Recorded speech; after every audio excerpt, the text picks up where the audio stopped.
চলে গেল। আমার কথাটা একটি বারের জন্য কেউ ভাবলো না। আর ভাববে তাই বা কেন? আমি কে? এভাবে কেন বলছো সিদ্ধার্থ?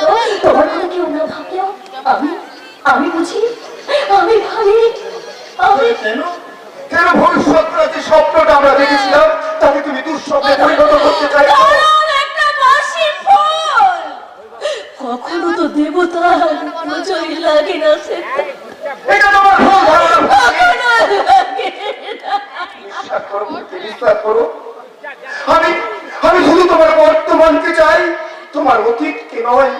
সিদ্ধার্থ, তাই সবাই ভাবছে আমি স্বার্থপরের মতো শুধু নিজের কথাটাই ভাবছি। আমি স্বীকার করছি ভুলকি, ভাবছি ভাবছি ভুলকি, ভাবছি আমি স্বার্থপরের মতো শুধু নিজের কথাটাই ভাবছি। তার কারণটা কি জানো?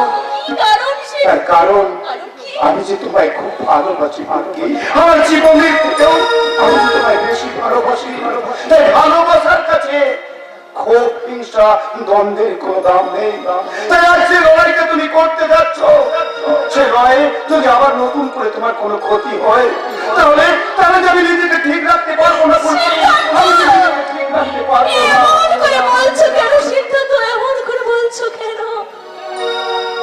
জানোই যদি তাহলে মানছো নাটা কেন? কেন সবকিছু ভুলে তুমি আমার বুকে আসতে পারছো না?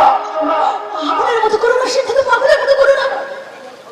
তোমার ভালোবাসার পাওয়ার যোগ্যতা যে আমি